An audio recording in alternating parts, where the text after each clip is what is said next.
Hello students, good morning. Today I am going to teach you about psychosexual stages of development. ಅಂದ್ರೆ ಮನೋಲೈಂಗಿಕ ಬೆಳವಣಿಗೆ ಹಂತ.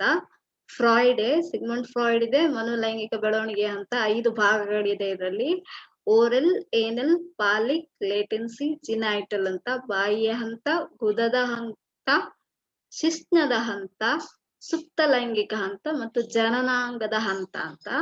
ನಾವೀಗ ಇದನ್ನು power point slide point ಅಲ್ಲೇ ತೋರಿಸಿ ಎಕ್ಸ್ಪ್ಲೇನ್ ಮಾಡ್ತೇನೆ ನಾನು. Start with screen share.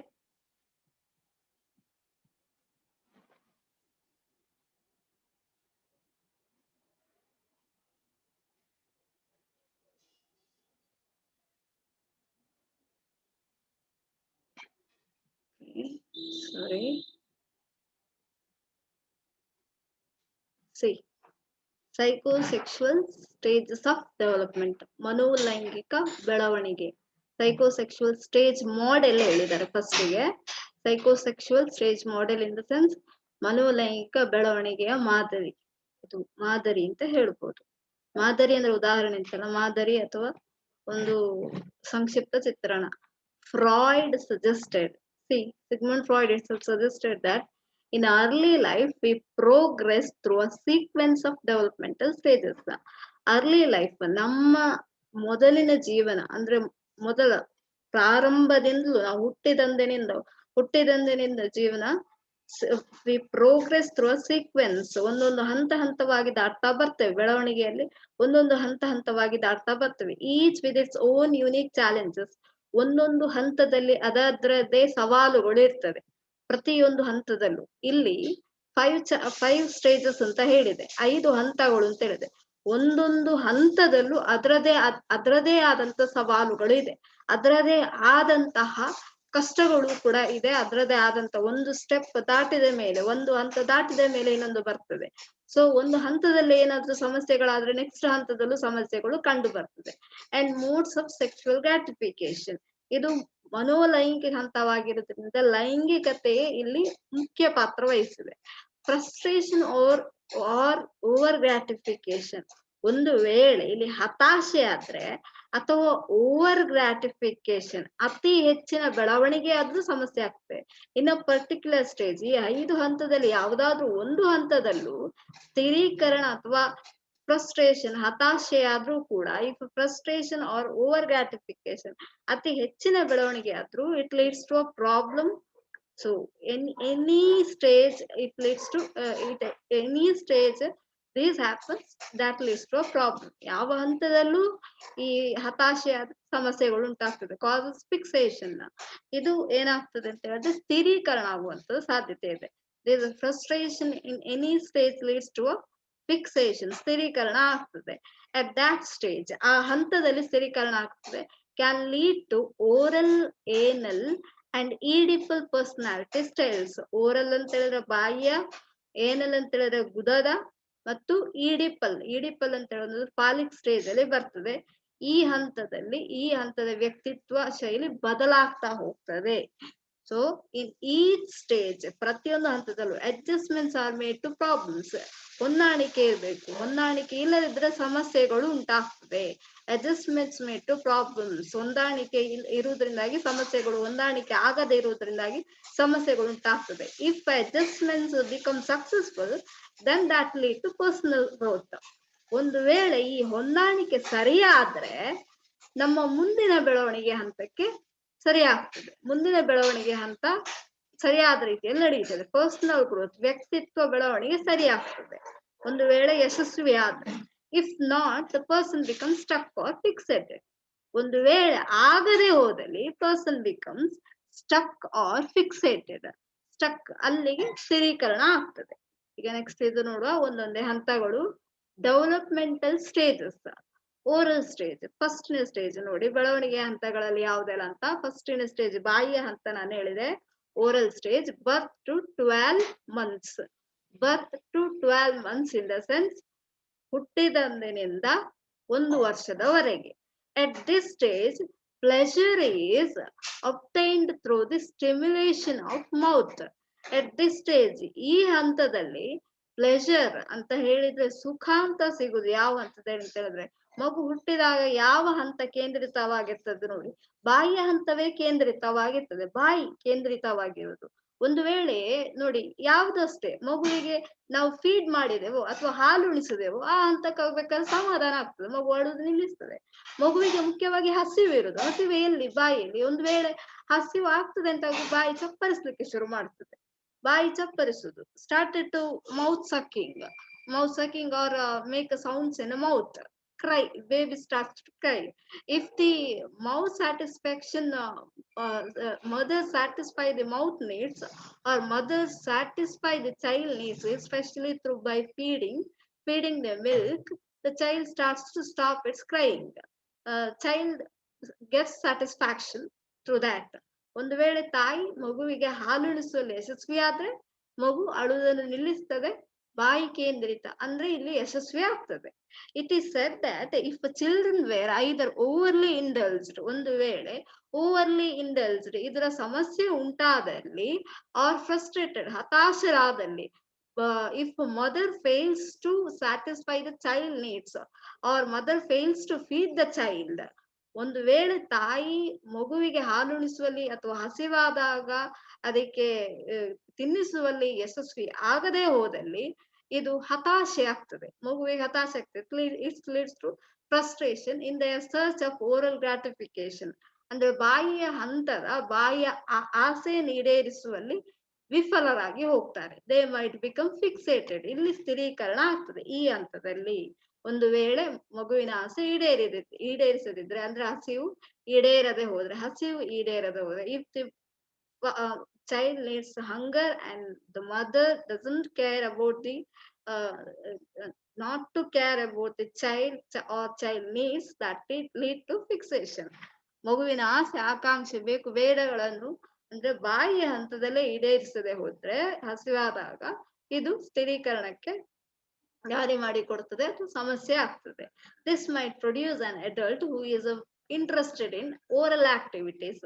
ನೋಡಿ ಇದರಿಂದನೇ ಉಂಟಾಗುದು ಓರಲ್ ಆಕ್ಟಿವಿಟೀಸ್ ಅಂದ್ರೆ ಇಲ್ಲಿಂದಾಗಿ ಮಗು ಬೆಳೀತಾ ಮುಂದೆ ಅಡಲ್ಟ್ ಪ್ರಬುದ್ಧಾವಸ್ಥೆ ಅಥವಾ ಪ್ರೌಢಾವಸ್ಥೆಗೆ ಹೋದಾಗ ಮಗುವಿನ ಆಸಕ್ತಿ ಯಾವುದಕ್ಕೆ ಬೆಳೀತದೆ ಅಂತ ಹೇಳಿದ್ರೆ some of the oral activities ಅಂದ್ರೆ ಬಾಯಿಯ ಚಟುವಟಿಕೆಗಳು ಕೆಲವು ಯಾವುದೆಲ್ಲ ಅಂತ ಹೇಳಿದ್ರೆ, ಒಂದ ಈಟಿಂಗ್ ಜಾಸ್ತಿ ಊಟ ಮಾಡುದು, ಒಂದ over eating obesity may comes, or anorexia nervosa ತಿನ್ನದೇ ಇರುವ ಕಾಯಿಲೆ, ತಿನ್ನದೇ ಇರ್ಬೋದು, ಆ ರೀತಿಯ ಸಮಸ್ಯೆಗಳಿದೆ.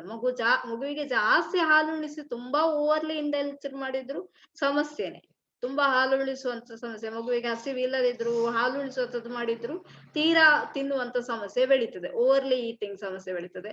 ಒಂದು ವೇಳೆ ಮಗುವಿಗೆ ಹಾಲು ಉಣಿಸದೇ ಇದ್ರೆ, if the mother fail to satisfy the child needs, oral needs, that leads to anorexia nervosa ಅಥವಾ ತಿನ್ನದೇ ಇರುವ ಕಾಯಿಲೆ ಬರ್ಬೋದು.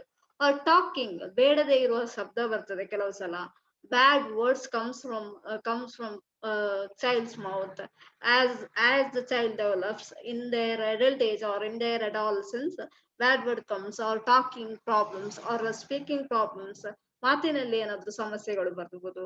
Next smoking, child starts to smoke, ಧೂಮಪಾನ ಮದ್ಯಪಾನದಂತ ಸಮಸ್ಯೆಗಳು ಬರ್ಬೋದು.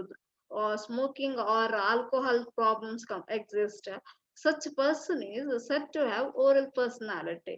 ಓರಲ್ ಅಂದ್ರೆ ಆ ರೀತಿಯಂತ ವ್ಯಕ್ತಿತ್ವಗಳು ಅಂತ ಬಾಯಿ ಅಂತದ ವ್ಯಕ್ತಿತ್ವದಲ್ಲಿ ಏನಾದ್ರು ಸಮಸ್ಯೆಗಳು ಉಂಟಾಗ್ತದೆ. ಸೊ ನೆಕ್ಸ್ಟ್ ಹಂತ ನೋಡುವ, ಏನಲ್ ಸ್ಟೇಜ್. ಇದು 12 months to 3 years, ಅಂದ್ರೆ 1 ವರ್ಷದಿಂದ 3 ವರ್ಷದವರೆಗೆ ಬೆಳೀತದೆ. ನೋಡಿ 3 ವರ್ಷದವರೆಗೆ ಇದೆ. This stage is concern with toilet training. 1 ವರ್ಷದಿಂದ ಮಗುವಿಗೆ ಏನ್ ಮಾಡ್ತಾರೆ, ಟಾಯ್ಲೆಟ್ ಟ್ರೈನಿಂಗ್ ಕೊಡ್ತಾರೆ, ಅಂದ್ರೆ ಮಲ ವಿಸರ್ಜನೆಯ ತರಬೇತಿ ಕೊಡ್ತಾರೆ. ಮಲಮೂತ್ರ ವಿಸರ್ಜನೆಯ ತರಬೇತಿ ಕೊಡ್ತಾರೆ. ಯಾವ ತರ ಟಾಯ್ಲೆಟ್ ಅಲ್ಲಿ ಕೂರ್ಬೇಕು, ಹೇಗೆ ಮಾಡ್ಬೇಕು, ಎಲ್ಲವೂ ಇಂಡಿಪೆಂಡೆಂಟ್ ಆಗಕ್ಕೆ ಮಗುವಿಗೆ ಹೇಳಿ ಕೊಡ್ತಾರೆ. 3 years ಅಲ್ಲಿ almost child successful in this toilet training, become successful in this toilet training as we see. So if the parents successfully train them, ಒಂದು ವೇಳೆ ಪೇರೆಂಟ್ಸ್ ಅಂದ್ರೆ ಹೆತ್ತವರು ತರಬೇತಿ ಕೊಡುವಲ್ಲಿ ಯಶಸ್ವಿ ಆದ್ರೆ ಮಗು ಯಶಸ್ವಿಯಾಗಿ 3 ವರ್ಷದಲ್ಲೇ ಟಾಯ್ಲೆಟ್ ಟ್ರೈನಿಂಗ್ ಆಗ್ತದೆ. ಅದಕ್ಕೆ ಮಲ ವಿಸರ್ಜನೆ ತರಬೇತಿ ಸಿಗ್ತದೆ, ಮಲ ವಿಸರ್ಜನೆ ಮಾಡುವಲ್ಲೂ ಸಕ್ಸಸ್ ಆಗ್ತದೆ. In toilet training the child become successful. if toilet training is demanding, the result may be fixation. ಇಲ್ಲಿ ಎಲ್ಲಾದ್ರೂ ಸ್ಥಿರೀಕರಣ ಆದ್ರೆ, ಒಂದು ವೇಳೆ mother or the father parents fail to train the child in this level anal stage, ಒಂದು ವೇಳೆ ತಂದೆ ತಾಯಿಗಳು ಹೆತ್ತವರು ಮಗುವಿಗೆ ಮಲಮೂತ್ರ ವಿಸರ್ಜನೆಯಲ್ಲಿ ಕೊಡುವಂತ ತರಬೇತಿಯಲ್ಲಿ ಸಮಸ್ಯೆ ಆದ ಸ್ಥಿರೀಕರಣ ಆಗ್ತದೆ. If fixation occurs in this stage, ಒಂದು ವೇಳೆ ಇಲ್ಲಿ ಏನಾದ್ರೂ ಫಿಕ್ಸೇಷನ್ ಸ್ಥಿರೀಕರಣ ಆದ್ರೆ, adult mild shows unusual rigidity ಅಂದ್ರೆ ಒಂದು ಅಸಂಬದ್ಧ ವರ್ತನೆಯನ್ನು ತೋರಿಸ್ತವೆ. ಅಂದ್ರೆ ಆರ್ಡರ್ಲಿನೆಸ್, ಒಂದು ವೇಳೆ ಜಾಸ್ತಿ ಇದು ಮಾಡಿದ್ರೆ ತುಂಬಾ ಕೈ ತೊಳೆಯುವಂಥದ್ದು, ತುಂಬಾ ನೀಟ್ನೆಸ್, ತುಂಬಾ ಕ್ರಮಬದ್ಧತೆ ಎಲ್ಲ ಬೆಳೀತಾ ಹೋಗ್ತದೆ. ಅಥವಾ ಪಂಕ್ಚುಯಾಲಿಟಿ, ಕರೆಕ್ಟ್ ಟೈಮ್ ಅಂದ್ರೆ ಎಕ್ಸಾಕ್ಟ್ ಟೈಮ್ ಬರುವಂಥದ್ದು, ಅವ್ರ extreme ಡಿಸಾರ್ಡರ್ಲಿನೆಸ್.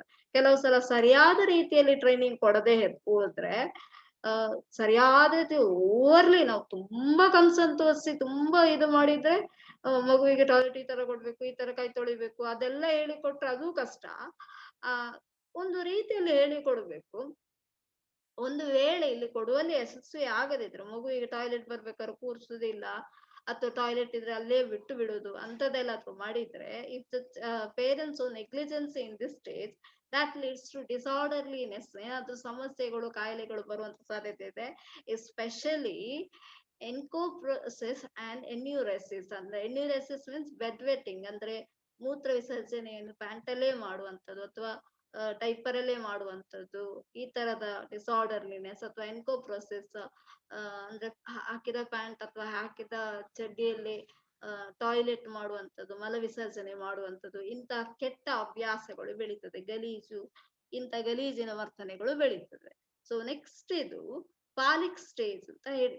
Folic stage in the sense ಶಿಶ್ನದ ಹಂತ, ಗುದದ ಹಂತ ಏನಲ್ ಸ್ಟೇಜ್, ಇಲ್ಲಿ ಶಿಶ್ನದ ಹಂತ ಮೂರನೇದು, 3 ರಿಂದ 6 ವರ್ಷ. 3 to 6 years, 3 ರಿಂದ 6 ವರ್ಷದ ಹಂತ. ಇಲ್ಲಿ ಹೆಚ್ಚಾಗಿ ಏನಾಗ್ತದೆ ಅಂತ ಹೇಳಿದ್ರೆ, from here itself the sexual desires occur. Interest focuses on genitals as the erogenous zone. ಇಲ್ಲಿ ಮುಖ್ಯವಾಗಿ ಲೈಂಗಿಕತೆ ಬೆಳೆಯುವಂಥದ್ದು. ಜೆನೈಟಲ್ಸ್ ಜನನಾಂಗ ಕೇಂದ್ರೀಯವಾಗಿರ್ತದೆ. ಇಲ್ಲಿ ಜನನಾಂಗ ಅಂತ ಹೇಳಿದ್ರೆ ಪ್ರಜಾಂಗಗಳು ಅಂತಂದ್ರೆ ನಿಮಗೆ ಗೊತ್ತಿದೆ ಸೆಕ್ಷುವಲ್ ಸ್ಟೇಜ್, ಸೆಕ್ಷುವಲ್ ಏರಿಯಾಸ್ ಯಾವುದು ಅಂತ. as I hope I need not to explain this. ಜನನಾಂಗದ ಹಂತಗಳಲ್ಲಿ ಯಾವುದೆಲ್ಲ ಭಾಗ ಇರುತ್ತೆ, ಲೈಂಗಿಕ ಇದಕ್ಕೆ ರಿಲೇಟೆಡ್ ಆದ ಯಾವ ಭಾಗ ಇರ್ತದೆ ಅಂತ. ಸೊ ಇಲ್ಲಿ identification with same sex parent, same sex ಅಲ್ಲ actually opposite sex parents. See, the child starts to if the girls start to attract towards the girl child develop attractions towards the father is called as ಎಲೆಕ್ಟ್ರಾ complex. ಒಂದು ವೇಳೆ ಹೆಣ್ಣು ಮಗುವಿಗೆ ತಂದೆಯ ಮೇಲೆ ಆಕರ್ಷಣೆ ಉಂಟಾದ್ರೆ ಅದನ್ನು ಎಲೆಕ್ಟ್ರಾ complex ಅಂತ ಹೇಳ್ತಾರೆ. If the boy child attract towards the mother is called as Oedipal or Oedipus complex. ಒಂದು ವೇಳೆ ಗಂಡು ಮಗು ತಾಯಿಯ ಜೊತೆಗೆ ಆ ಲೈಂಗಿಕ ಆಕರ್ಷಣೆಗೆ ಉಂಟಾದ್ರೆ ಅದನ್ನು ಈಡಿಪಸ್ ಆಕರ್ಷಣೆ, ಈಡಿಪಸ್ ಕಾಂಪ್ಲೆಕ್ಸ್ ಅಂತ ಹೇಳ್ತಾರೆ. ಕನ್ನಡದಲ್ಲಿ ಹಾಗೇನೆ ಬರೀರಿ, ಈಡಿಪಸ್ ಕಾಂಪ್ಲೆಕ್ಸ್ ಅಂತ, ಅದಕ್ಕೆ ಬೇರೆ ಏನು ಹೆಸರಿಲ್ಲ. ಇಫ್ ಡಿಫಿಕಲ್ಟಿ ಅರೈಸಸ್ ಹಿಯರ್, ಒಂದು ವೇಳೆ ಸಮಸ್ಯೆಗಳಾದ್ರೆ, ಕಷ್ಟ ಆದ್ರೆ, ಪ್ರಾಬ್ಲಮ್ಸ್ ವಿತ್ ಸೆಕ್ಷುವಲ್ ರೋಲ್, ಲೈಂಗಿಕ ಪಾತ್ರಗಳಲ್ಲಿ ಸಮಸ್ಯೆ ಉಂಟಾಗ್ತದೆ. ಸಚ್ ಆಸ್ ಅಗ್ರೆಸಿವ್ನೆಸ್ ಅಂತ ಹೇಳಿದ್ರೆ girl child may shows the hatredness towards the mother. Girl ಚೈಲ್ಡ್ಗೆ, ಹೆಣ್ಣು ಮಗುವಿಗೆ ತಾಯಿಯನ್ನು ಕಂಡ್ರೆ ಆಗದೆ ಇರ್ಬೋದು aggressiveness. Or the male child boy child may shows the attractiveness towards the mother and hatredness towards the father. ತಂದೆಯನ್ನು ಕಂಡ್ರೆ ದ್ವೇಷ ಉಂಟಾಗ್ಬೋದು. ಆರ್ ಎಕ್ಸಿಬಿಷನಿಸ್ಟಿಕ್ ಬಿಹೇವಿಯರ್, ಇದನ್ನು ಪ್ರದರ್ಶನ ಮಾಡಬಹುದು ಈ ವರ್ತನೆಯನ್ನು ಡೈರೆಕ್ಟ್ ಆಗಿ. ಅಗ್ರೆಸಿವ್ನೆಸ್, ಈ ಕೋಪವನ್ನು the child may shows this aggressiveness directly through exhibition these behaviors could be seen. So ಸಿಟ್ಟು ಬರುವ ರೀತಿಯಲ್ಲಿ ತೋರಿಸಬಹುದು, ಹೊಡಿಬಹುದು ಅಥವಾ ಏನಾದ್ರೂ ಆಕ್ರಮಣ ಮಾಡಬಹುದು. ಸೊ ಲೇಟೆನ್ಸಿ ಸ್ಟೇಜ್, ಕೆಲವೊಂದು ಈಡಿಪಸ್ ನಾಟಕ ಇದೆ ಒಂದು, there is a Oedipus play in the return by Shakespeare. ಅದರಲ್ಲಿ ಅದೇ ತರ ಇದೆ. ಅದರಲ್ಲಿ ಏನು ಅಂತ ಹೇಳಿದ್ರೆ ತಾಯಿಯ ಮೇಲೆ ಗಂಡು ಮಗುವಿಗೆ ಆಕರ್ಷಣೆ ಉಂಟಾಗುವಂಥದ್ದು. ಆದ್ರೆ ಇದು ಮೊದ್ಲೇ ಗೊತ್ತಾಗ್ತದೆ ಜ್ಯೋತಿಷ್ಯದಲ್ಲಿ. ಜ್ಯೋತಿಷ್ಯದಲ್ಲಿ ಗೊತ್ತಾದ ಮೇಲೆ ತಂದೆಗೆ ಮೊದ್ಲೇ ಗೊತ್ತಾಗಿರ್ತದೆ ತಂದೆಗೆ ಸಾವಿದೆ ಮಗನಿಂದನೇ ಅಂತ. ಸೊ ಅದರಿಂದಾಗಿ ತಂದೆ ಮಗುವನ್ನು ಬೇರೆನೆ ಬೆಳೆಸ್ತಾನ ಅವನು, ಅಂದ್ರೆ ಬೇರೆಯವರಿಗೆ ಕೊಟ್ಟು ಬೆಳೆಸ್ತಾನ ಅಂತ ಆ ಕಥೆಯಲ್ಲಿ ಬರುವಂತದ್ದು. ಬೇರೆನೆ ಕೊಟ್ಟು ಬೆಳೆಸ್ಬೇಕಾದ್ರೆ ಮಗುವಿಗೆ ತಾಯಿ ಯಾರ್ದು ಗೊತ್ತಿರೋದಿಲ್ಲ. ಸೊ ತಾಯಿ ಇನ್ನೊಂದು ನಿಜವಾದ ತಾಯಿ, ಫಸ್ಟ್ನೇ ತಾಯಿ ತೀರ್ಕೊಂಡಿರ್ತಾಳೆ. ಎರಡನೇದು ಸ್ಟೆಪ್ ಮದರ್ ಅನ್ನು ತಂದೆ ಮದುವೆ ಆಗಿರ್ತಾನೆ. ಸೊ ಇಲ್ಲಿ ಏನಾಗಿರ್ತದೆ ಅಂತ ಹೇಳಿದ್ರೆ ಬೇರೆ ಬೇರೆ ಬೆಳಿತಾರೆ. ಆಮೇಲೆ ಇದ್ದಕ್ಕಿದ್ದ ಹಾಗೆ ಮಗನಿಗೆ ಒಂದ್ಸಲ ಇವಳ ಪರಿಚಯ ಆಗ್ತದೆ, ಸ್ಟೆಪ್ ಮದರ್. ಸ್ಟೆಪ್ ಮದರ್ ಅಂದ್ರೆ ಮಲತಾಯಿ ಮಲತಾಯಿಯ ಮೇಲೆ ಆಕರ್ಷಣೆ ಬೆಳೀತದೆ.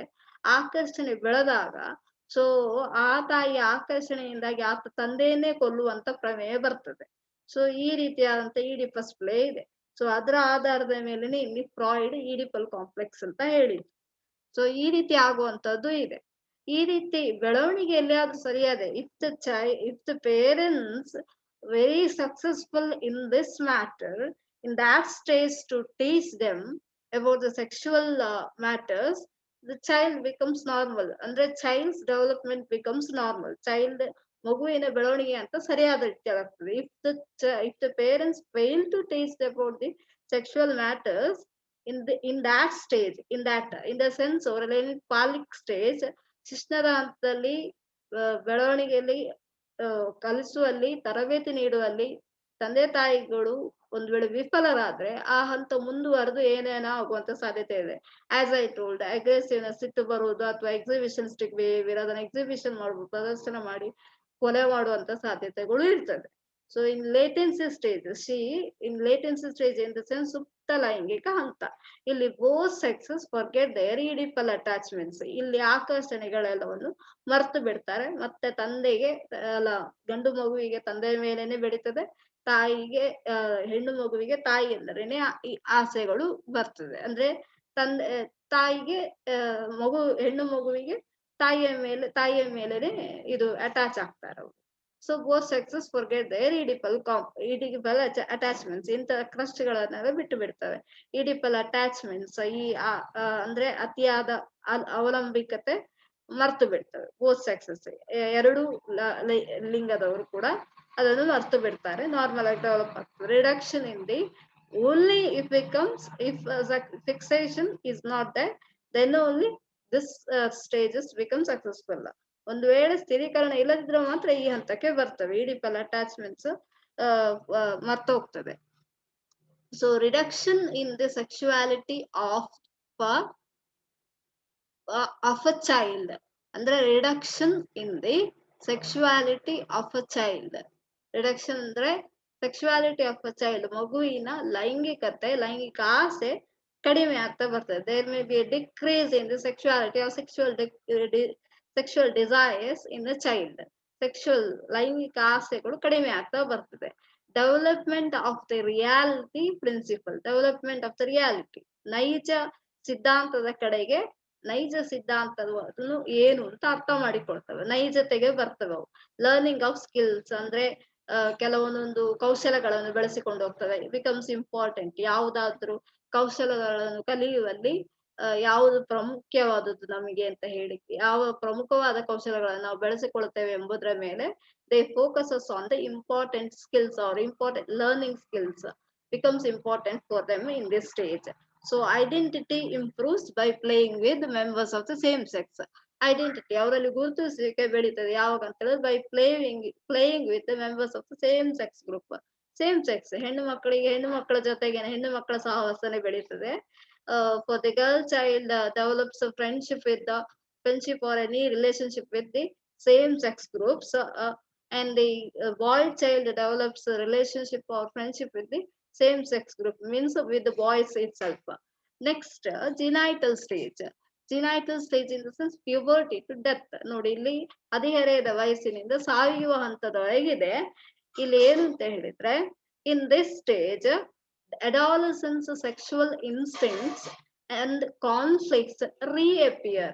in this stage ನೋಡಿ, in this stage again sexual instincts, ಕಾಮವಾಂಛೆ ಅಥವಾ ಕಾನ್ಫ್ಲಿಕ್ಟ್ಸ್, ಘಟನೆಗಳು, ಕೆಲವೊಂದೊಂದು ಸಂಘರ್ಷಗಳು ಮತ್ತೆ ಉದ್ಭವಿಸುವಂತ ಸಾಧ್ಯತೆ ಇದೆ.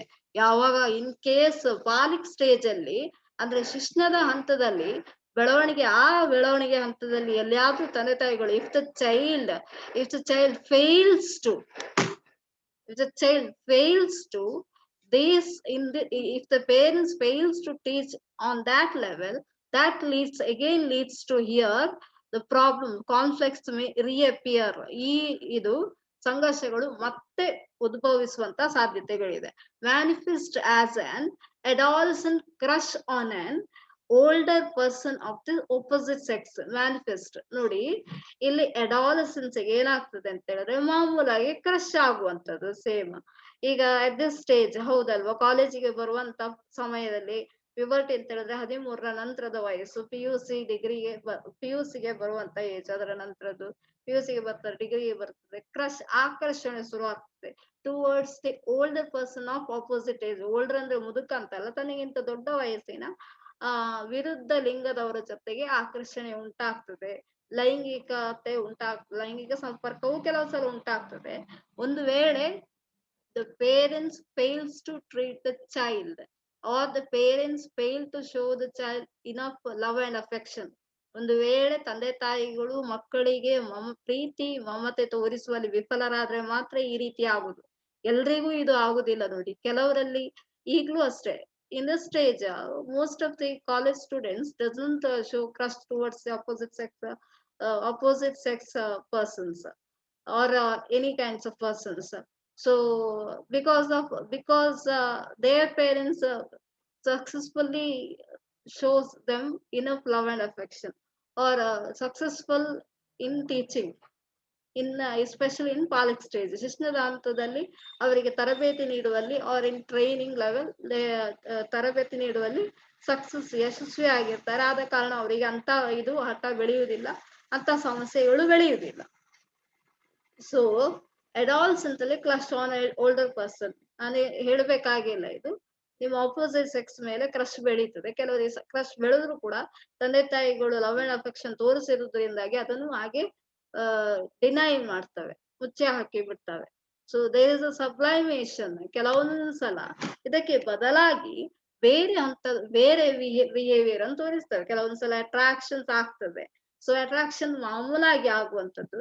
ಸೊ ಅದರಿಂದ ಹೊರಗೆ ಬರ್ಲಿಕ್ಕೆ, ಅದರಿಂದ ಸ್ಥಳಾಂತರಿಸ್ಲಿಕ್ಕೆ, ಅಂದ್ರೆ ಅದ್ರ ಬದಲಾಗಿ ಬೇರೆ behaviour, they Sublime with this of this sexual energy into, they just neglect this, or to uh, push this sexual energy, or to avoid this sexual energy.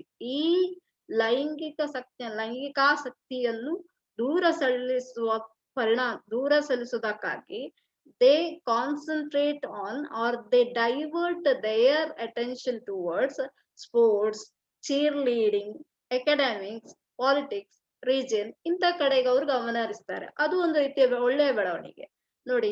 Sports ಅಲ್ಲಿ, ಆಟೋಟದಲ್ಲಿ ಕಾನ್ಸಂಟ್ರೇಟ್ ಮಾಡೋದು, ಅಥವಾ ಚೀರ್ ಲೀಡಿಂಗ್, ಯಾವ್ದಾದ್ರು entertainment program, ಯಾವ್ದಾದ್ರು ಖುಷಿ ನೀಡುವಂತ ಕಾರ್ಯಕ್ರಮ, or extra curricular activities, or co curricular cultural activities, or the activities which gives them more happy or more pleasure, ಯಾವ್ದು ತುಂಬಾ ಖುಷಿ ಕೊಡ್ತದೆ ಅಂತ ಚಟುವಟಿಕೆಯಲ್ಲಿ ತೊಡಗಿಸುದು. ಆರ್ ಅಕಾಡೆಮಿಕ್, ಶೈಕ್ಷಣಿಕವಾಗಿ ಮುಂದೆ ಬರ್ಲಿಕ್ಕೆ ನೋಡುದು. To they may focus their achievement on to achieve in academic level. Academically ಅಂದ್ರೆ ಶೈಕ್ಷಣಿಕವಾಗಿ ಫಸ್ಟ್ ರ್ಯಾಂಕ್ ಬರ್ಬೇಕು ಅಂತ ಆ ರೀತಿಯಲ್ಲಿ ನೋಡುವಂಥದ್ದು. ಅದು ರೀತಿಯಂತ ಒಳ್ಳೆ ರೀತಿಯ ಬೆಳವಣಿಗೆ ನೋಡಿ.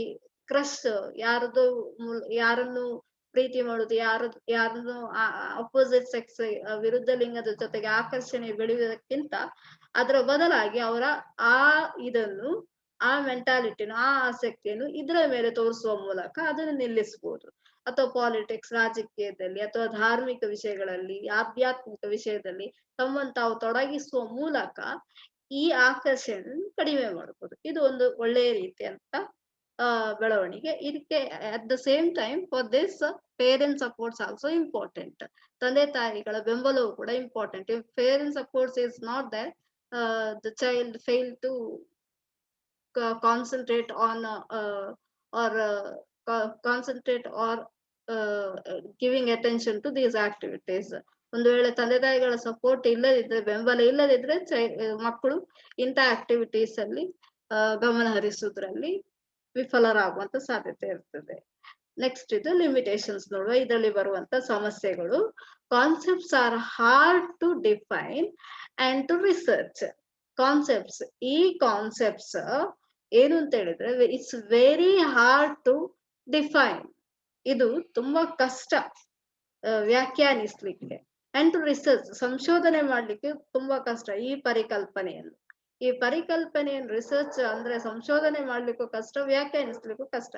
Because processes such as drives ಅಂತ ಹೇಳಿದ್ರೆ ನಾನು ನಿಮಗೆ ಹೇಳಿದೆ, ಇದ್ದಂತ ಹೇಳುವಂಥದ್ದು ಪ್ಲೆಜರ್ ಸೀಕಿಂಗ್ ಯಾವುದು ಸಣ್ಣ ಮಕ್ಕಳಲ್ಲಿ ಇರುವಂತದ್ದು.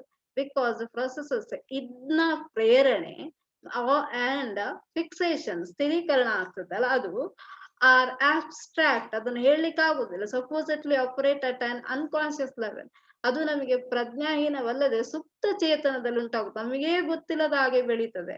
ಆವಾಗ ನಮ್ಗೆ ಅದನ್ನು ತಡಿಲಿಕ್ಕೆ ಆಗುದಿಲ್ಲ. ಈಗ ಕೆಲವೊಂದ್ಸಲ ಕ್ರಶ್ ನಮ್ಮಿಂದ ಕೆಲವೊಂದ್ಸಲ ತಡಿಲಿಕ್ಕೆ ಆಗುದೇ ಇಲ್ಲ, ಆ ರೀತಿ ಬೆಳೀತದೆ.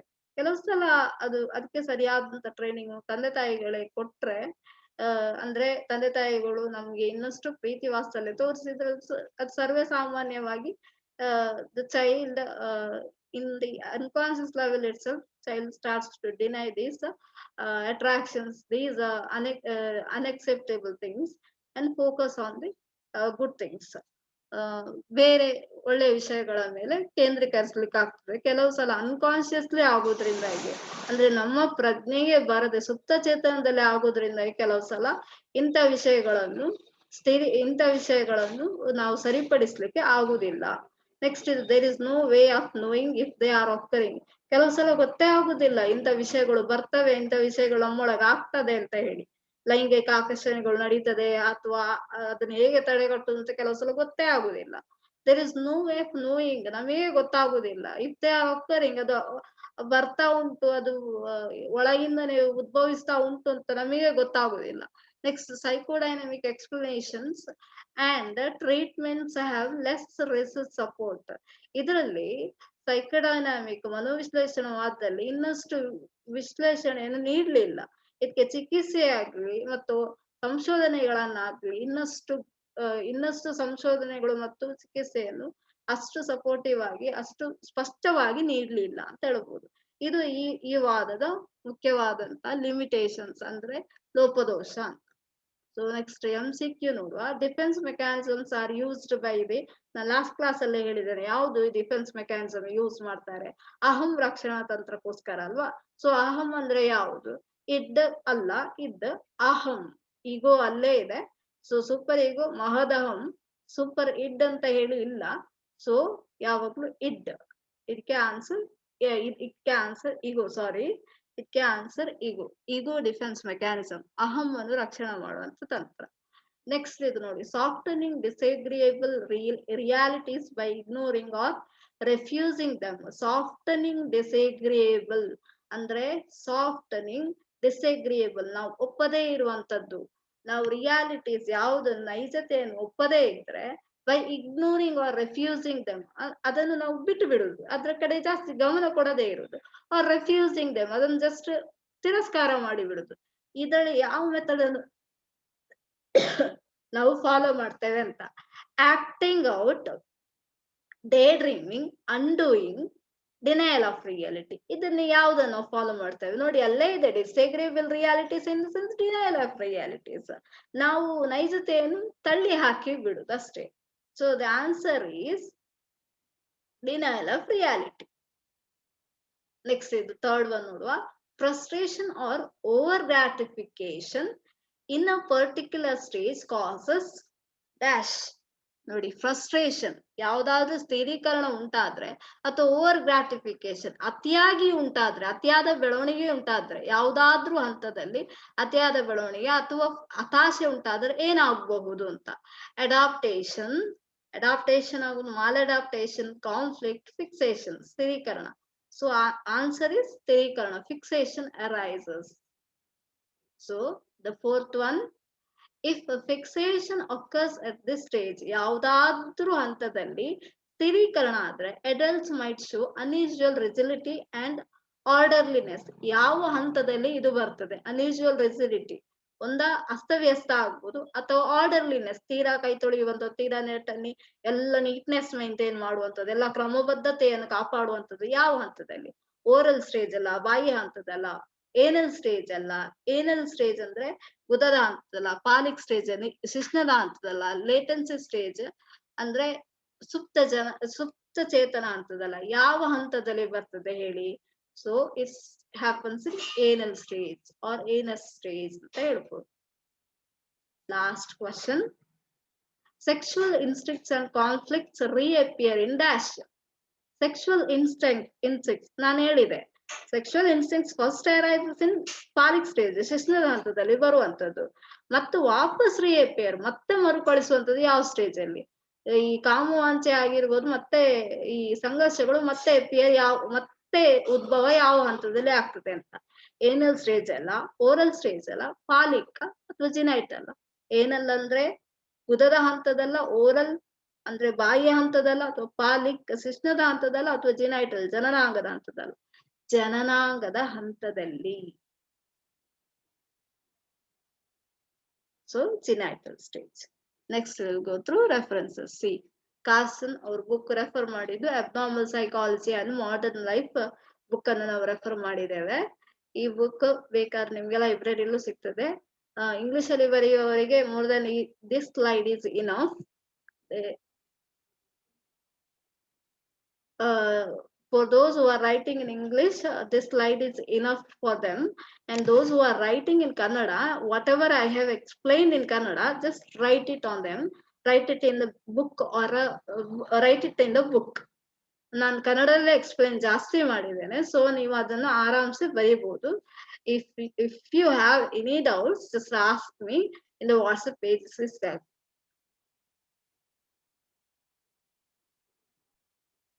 So now I will end up with these sessions.